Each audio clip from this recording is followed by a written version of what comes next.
Welcome to Lesson 2, Getting to Know the Workspace. You'll notice that the CS4 Photoshop workspace looks a little bit different than the previous versions. And what I'm going to do in this lesson is just review with you some of the differences so that you can get a really good, comfortable feeling with working with the lesson files in this book. Now, first of all, you'll notice that I have opened PS0201, and this file is located in your PS02 lessons files. So I have this open on the screen. You'll see the toolbar down the left. You'll see something new, which is called an application bar across the top. And then, of course, you've got your menu items and then your options bars. Now, you'll also notice that there's a panel docking area off to the right. And then here's my tool panels that can be displayed either as a single column or a double column. And when I'm working in this, you'll also notice that some of these tools have little hidden tools within them. And you can tell these tools because they have the little arrow down in the lower right. So for instance, if I click on the lasso tool and hold, I can access the polygonal tool or the magnetic lasso tool. Now, these tools, I'm going to put it back into single column, are divided into different categories to help you to find the tools you need when you need them. This first category is the selection, cropping, and measuring tools. The second category is the retouching and painting tools. The third category are the drawing and type tools.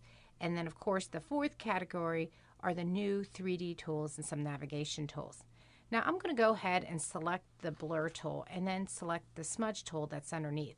Now, notice when I select this tool that my options appear differently here than they did with the lasso tool.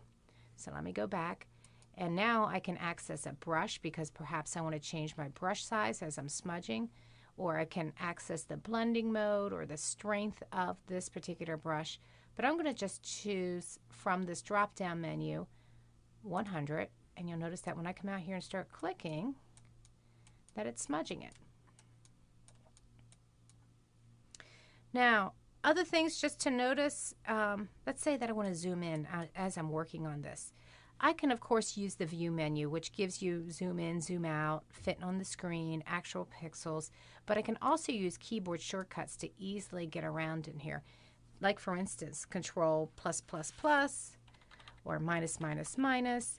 I can also use my zoom tool, but notice that when I use my zoom tool, I don't just click, but I click and drag and create a marquee. And when I click and drag to create a marquee, boom, it zooms in exactly to the area that I need.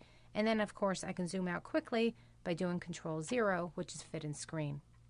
Now, some other things just to note, I can also work in here by just simply changing my workspace. Like, for instance, if I press F, you'll see that I'm cycled through different views.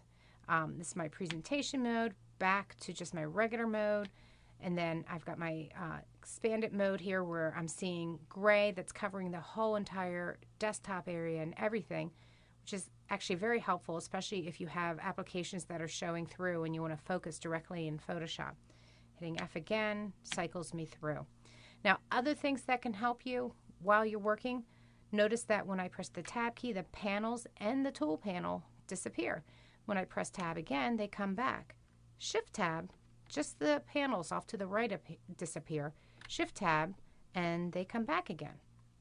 Now, an interesting thing to note is this. If I press Tab and I just cross over where the Tools panel was, you'll notice that it appears. I can pick the tool I want, and then I can go back to work. If I cross over to the right and I just kind of pause here for a minute, you'll notice that the panels appear again. Cross out, and they go away. So again, you can work really neatly in here. I'm going to press Tab again. Now, other things that I can do, let's say that I want to open up another image. I will choose File, Browse and Bridge, open up a second image, and notice how in Windows Vista, everything is tabbing here. Now, you might not see this on the Mac OS. It depends on how your preferences are set up, but you'll notice that when I work in here, let's say that I want to, get out of there, let's say that I want to see these as floating windows. Couple things that you can do. One is you can simply click and drag to float a window, or you can drag it back up to drop it back in. Now, notice that when I drag this out and I try to put it back in, you'll see it highlights in here so that I can see that I am tabbing it to the other window. What I can also do is take advantage of the Arrange Documents icon up in the new application bar and simply choose 2 up if I want to see both at the same time. Or I can choose that I want to float on windows. So it depends on how you work and what you want to do. Now the other thing I just want to show you are some of these panels and how they work. And yes, they are finally called panels, no longer palettes. And let's say that I want to access one that I don't see right off the bat here.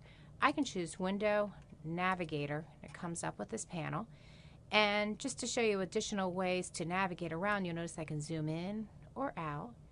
Using this panel, I can even hold down my Control or my Command key and click and drag to control the zoom. Now the reason I brought this panel out is so that I can show you how to dock a panel as well. First of all, let's say that I want to keep this out here all the time. If I grab the Navigator panel by the tab and drag it out, I can keep it out here so that I can access it whenever I want and yet still close by clicking on the arrows the other panels that are out there. If I want to tap this in to the docking panel with the other panels, I can click and drag across and dock it in here. Now let's say that you create a custom view or you create how you want your panels to look. Maybe swatches are important to me, so I drag them out. I can easily come in here and choose Window, Workspace, and say that I want to save this workspace. And maybe this is a swatches workspace or for color or whatever it may be, and click on Save. And now anytime I want to access this, I can just choose Workspace, Swatches. Let me go back to the Essentials. There you go. Workspace, Swatches. And voila, my workspace back again.